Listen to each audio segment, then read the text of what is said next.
Take-Two, actually. So there was a conference recently. It was the Credit Suisse 21st Annual Technology, Media, and Telecom Conference.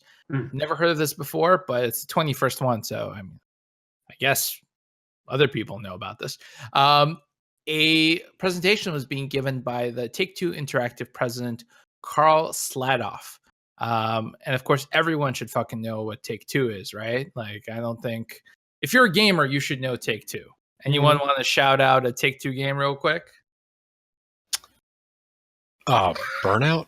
No, Burnout isn't a Take-Two game, is it? No, that's Criterion. Take-Two would be the sports titles, right? They do sports titles. It's Rockstar GTA, right? Rockstar. Rockstar. Yeah. Take-Two is Rockstar. So so Take-Two is the publisher of Rockstar games? Take-Two is Rockstar and 2K. Borderlands, yes. Right? Borderlands is not. Borderlands. That was Gearbox. Borderlands is I'm pretty sure it's. I'm pretty sure it's published by Take-Two. Yes, BioShock, XCOM, Game, Manhunt, Bully, Sid Meier, right? Civilization. That's Take-Two. Yep, Civilization. Yeah, and like I said, they own Rockstar. So and I didn't know they owned Rockstar. That's news to me. I didn't know that. Yes, they own Rockstar. Wow. So you know this company. When the president of Take-Two opens his mouth, I think gamers should listen. And what he had to say at this conference was kind of interesting. He basically said that there's no question in his mind that the games industry is going 100% digital, which I think at this point really isn't a controversial statement to make. He did waffle a bit on how soon he thought it was going to happen. He said, and this is an exact quote, he said, "I just can't predict whether that's 5 years, 10 years, or 20 years. It's probably less than 20 and maybe more than 5, but I think it ultimately gets there." What do you guys think? How long is it going to take us to go completely digital? I think he's absolutely right in that it's definitely going to happen. Just looking around at how we live now, where we're in such a hyper-connected world, it's definitely inevitable. I'd say his timeline, honestly, that's probably conservative to me. I'd be surprised if it takes 10 years before disc-based games completely are phased out. I would be surprised if it takes longer than 10 years because I'm already starting to see it happen. And I'm not happy to say that. I'm not excited. The opposite, actually. I'm kind of old-fashioned that way. I really like to have a physical collection of my games. That's what I'm used to. It's like having an album collection. Yeah, exactly. Yeah. I just kind of like the physical product of it, and that's just what I'm used to. But just looking at the writing on the wall, I think he's absolutely right. There's really no denying that PlayStation, the publishers and PlayStation and the publishers that they work with are definitely pushing like digital download, day one download, things like that. PC gaming has been almost completely download based for the longest time, for years now. Microsoft, obviously. Nintendo might be a little slower on the uptake, like they are with everything on this. But even factoring them into it, again, I'd be shocked if we're waiting 10 years for a complete phase out. Anybody else want to chime in? Because the other statement he made should be more controversial. But Josh, go ahead. I completely disagree. I don't think that. A challenger appeared. Whoa! I'll tell you why. There's a couple of reasons. First of all, the fact is that game publishers, when you're talking about home video game consoles, they rely on retailers to sell those consoles, and there's no retailer partnering if they can't continue to sell stuff on the back end. That's why retailers sell consoles at just like $1 or $2 over what they're actually paying for them, because they're going to make money on the games that they sell. So I think that's number one. Number two, you have the issue with net neutrality going on right now, where you've got all of these ISPs and shit limiting bandwidth. So it's going to make it even harder to go purely digital, because now all of a sudden you're going to have to pay for an internet fast lane. You're going to have to pay for more, gigabits to download and all that other shit. That and internet is just inconsistent across the country. It's not consistent in rural areas. Well, now, but I mean, do you still think it will be equally? Well, you know what? let's put it this way. You make some excellent points, Josh. I would say in the very near future, we're going to be 90% digital and 10% retail. Yeah, for sure. I agree with you. They're totally digital. I don't think it'll ever happen. Not on game consoles. And I was gonna add that like Amazon store, and most people will be more than happy to buy your game console off of Amazon. So but remember, Amazon for a long time stopped selling Nintendo products because they weren't getting the support and additional sales and stuff that they wanted to get from Nintendo. So that's still a retailer that wants money on the back end.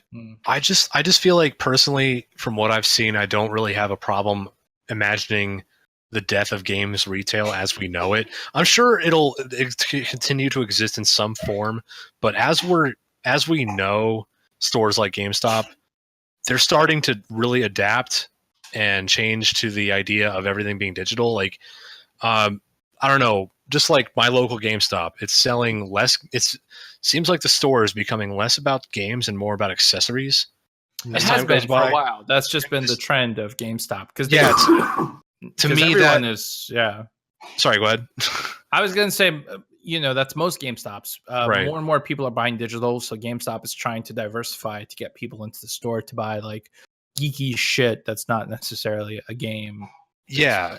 To me, just seeing that informs to me my decision that I could see this happening for sure at some point, and I think that point is soon. But Josh, those are great points. Like, not everyone lives in a sort of internet hotspot that I do. Like, well, I'm not even in a hotspot. I'm just in a okay spot.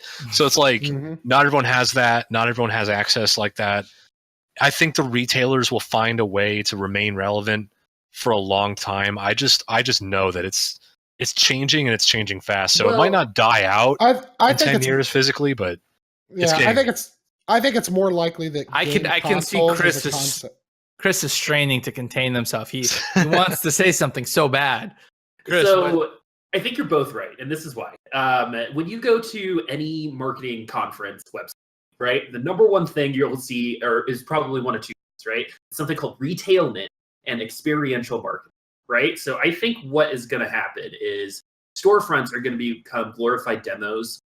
So you can like go to a store, and I know that these talks are happening based on what I do as well.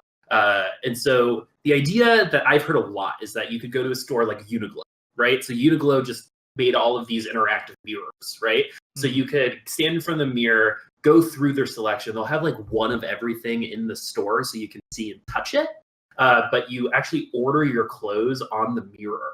So you like go in there, you pick your clothes, you pick your selections and colors, you go and you pay, and then it ships to your house. And so a lot of stores are trying to move into how can we engage the younger audience, right? Because I know we hate this word, but millennials are all about experience. They're cheap and they want an experience. It's very true. So that's how the marketing industry is moving. And if they're there, and the marketing industry, I think, is last to adopt a lot of stuff, they see that coming. And if I hear the word retailment one more time, I'm going to shoot somebody. But at the same time, like I agree, like you did it. You done did it now. God damn it. But I think what people are searching for in terms of what the future of shopping is exactly that. Is they want it to be an experience that they can go and have it be worthwhile, as opposed to going into a store and combating with other people. Pretty much millennials just want to get rid of Black Friday, right? And so, and that kind of whole like atmosphere of what's shopping. And so I think that companies like Macy's and JCPenney are going to be really hard pressed to advance their sales techniques because they're so ingrained in their old styles. But some of these tech companies, these video game manufacturers, are going to have an easier time digital. So I think, yes, we'll have storefronts, but it'll be a combination of it all. So you can have an experience shop, but it'll still be digital. There's a lot there. Yeah. I think that's a fantastic analysis, actually, and I think very spot on. I do want to highlight the other thing that the president said during this talk that he gave, which, in my opinion, is honestly the more sort of controversial thing that Sladoff said. He basically talked about microtransactions because obviously that's a plague upon the industry right now and something that a lot of developers are dealing with. And what he basically said, I'm going to sort of summarize it, is that microtransactions aren't bad. It's that that building the game around the microtransaction is bad. That there's not enough content basically happening in the game. The exact quote is, in terms of the consumer and the noise you hear in the market right now, it's all about content. It's about over-delivering on content and making sure you're focused on engagement. That has been our strategy and where we're focused. And as long as you keep your eye on that ball, you're going to be okay. The customer is going to be really happy with what they get. And honestly, I trust the man in the sense that if you look at GTA Online, the thing is basically printing money for Take-Two, hand over fist, basically. So I'm really curious about your take on this, Chris. Do you think he's right, or should all microtransactions be eliminated, or are they, mostly terrible, evil?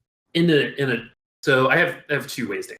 So my realistic response is to say I agree with it not having the game built around it, right? So pay to win, and that I like opening my Overwatch loot boxes, and sometimes when I'm bored and I just have that feeling, I'll just pay $5 and get I think 10 or 5 loot boxes, right?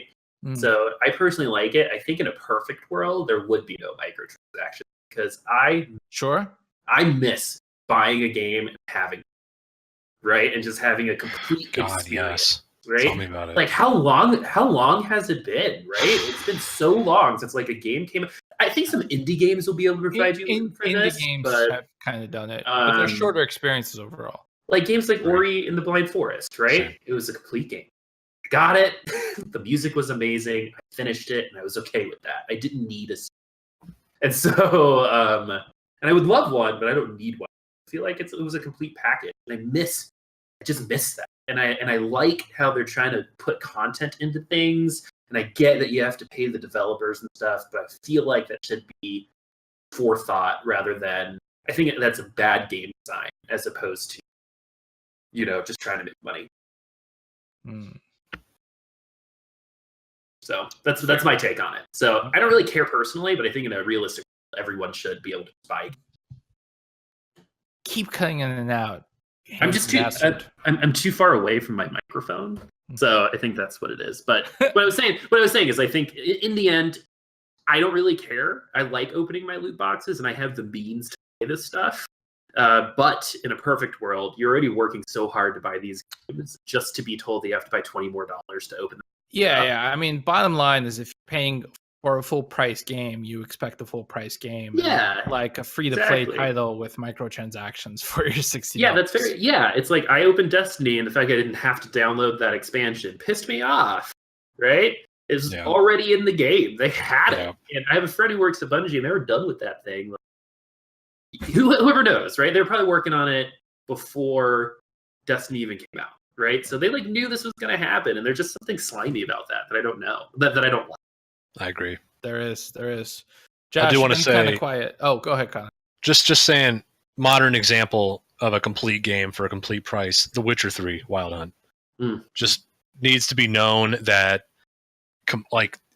hours, it's such a huge engrossing game. And CD Projekt Red was really awesome about just free add-ons, free new quests, and when they did have expansions, they were reasonably priced and also complete experiences. So that's a great example of a company that's doing it right, I think. One of the greatest games in the last 5 years, for sure. Absolutely. One of my favorites of all time. I really need to sit down and play that game. You really do. I don't want to play it till I beat 2, and I'm not consistent enough. You don't need to.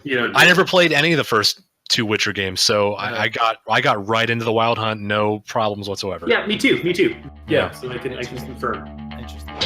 This has been a production of the GWW Radio Network. Please don't forget to subscribe, rate, and review us on iTunes, Stitcher, and SoundCloud.